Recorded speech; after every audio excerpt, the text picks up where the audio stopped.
दी ground network की खबरें जानने के लिए चैनल को सब्सक्राइब करें।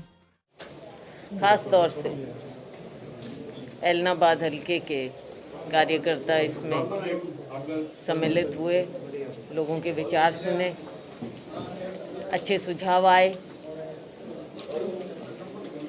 क्योंकि बाई इलेक्शन आ रहा है।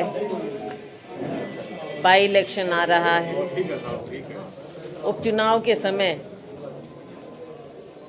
कांग्रेस पार्टी पहले की तरह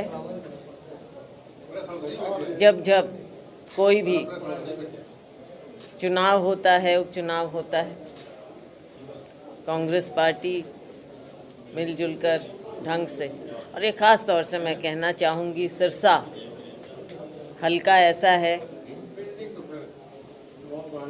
और मेरे खुद राजनीतिक जीवन की शुरुआत उपचुनाव से हुई थी।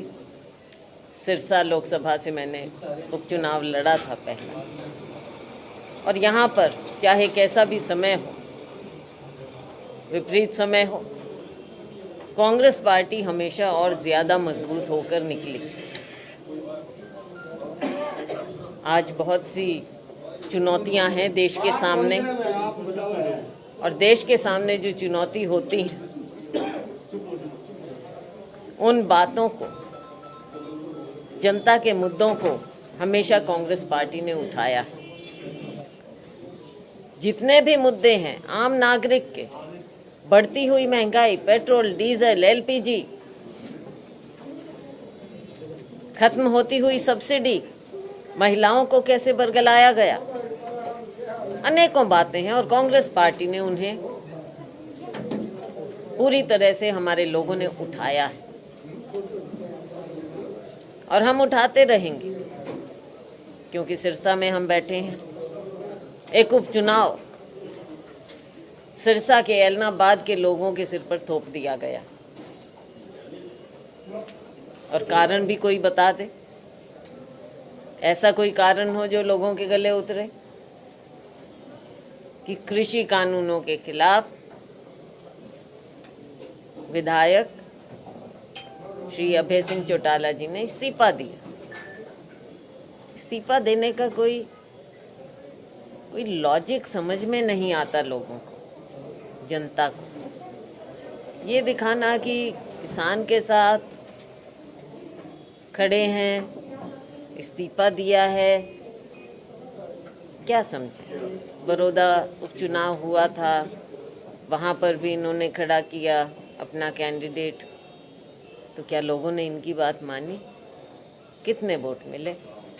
मुझे लगता है 5000 के आसपास वोट मिले। अब यहाँ पर भी आप देख रहे हैं इनकी लोकदल की कारगुजारी आज से नहीं, दशकों से देख रहे हैं। कोई औचित्य नहीं है। एमएलए थे, एमएलए रहते, लड़ते लोगों की बात, यहाँ के प्रतिनिधि बनकर लोगों की लड़ाई लड़ते, विधानसभा में बोलते, और अविश्वास प्रस्ताव आया उसके समर्थन में वोट डालते। इसमें क्या राजनीति? अगर कांग्रेस पार्टी मुख्य विपक्षी दल है, अविश्वास प्रस्ताव लाती है, तो ये मौका था विधायकों के पास कि वो सरकार को आईना दिखाते, लेकिन उससे पहले इस्तीफा दिया अभय सिंह जी ने, और ये उपचुनाव आया है। खैर, उनकी जो भी अपनी राजनीति रही हो, हम तो समझते हैं, कांग्रेस पार्टी समझती है कि ये एक मौका है। कोई, अब लोकतंत्र में अनेकों स्थितियां पैदा होती हैं, मौका है, और ये मौके का कांग्रेस पार्टी पूरा लोगों के बीच में जाकर, लोगों की आवाज़ बनकर, हम इस मौके को चूकने नहीं देंगे। हमारे लोगों के बीच में जाएंगे, और ये उपचुनाव जब भी होता है, अब आप देख रहे हैं भारतीय जनता पार्टी की भी आप राजनीति देखिए, देश भर में उपचुनाव होते हैं, और हमारे यहाँ कहते हैं कि स्थिति नहीं है। उनकी एक बात से मैं सहमत हूँ स्थिति किस बात के लिए नहीं है, किसके लिए नहीं है? उनके अपने प्रतिनिधियों के लिए नहीं है। मुझे बता दो, ऐसा कभी आपने, भाई अनेकों बार पक्ष विपक्ष लैंडस्लाइड विक्ट्री अनेकों पार्टियों की होती रही है, लेकिन कभी ऐसा हुआ इतिहास में कि जनप्रतिनिधि नज़रबंद हो जाए, लोगों के बीच में ना आ सके? माननीय मुख्यमंत्री जी, माननीय उप मुख्यमंत्री जी, उनके हेलीकॉप्टर ना उतरने दिए जाएं, ऐसा कब हुआ है? लोगों में इतना रोष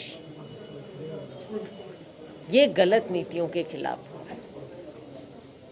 तो इस आने वाले वक्त में कांग्रेस पार्टी, कांग्रेस जन ऐसी मजबूती से चुनाव लड़ेंगे और ये उपचुनाव जब भी हो, जब भारतीय जनता पार्टी हिम्मत जुटाए, क्योंकि आपने देखा कि पंचायती चुनाव भी आगे कर दिए, तो जब भी ये हिम्मत जुटाकर उपचुनाव करवाएंगे, कांग्रेस पार्टी तैयार रहेगी और हम मजबूती से लड़कर ये उपचुनाव जीतेंगे। आज की मीटिंग में इलाहाबाद उपचुनाव मुख्य था आपका एजेंडा, तो ज्यादातर नेताओं की बातें निकल के आई हैं कांग्रेस की गुटबाजी, तो इसको आप कैसे सिस्टम तय करेंगे कि बार बार हर चुनाव में ये देखी जाती है? नहीं नहीं, ऐसी कोई गुटबाजी नहीं, मुझे कुछ दिख नहीं रही।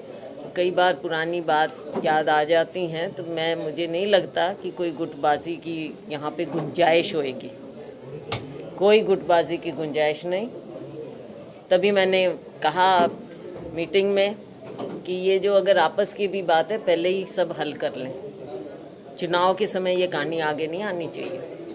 कांग्रेस पार्टी लड़ेगी एक मजबूत पार्टी की तरह, तो कोई गुटबाजी की गुंजाइश नहीं होगी यहाँ पे इस चुनाव में। दी ग्राउंड नेटवर्क की खबरें जानने के लिए चैनल को सब्सक्राइब करें।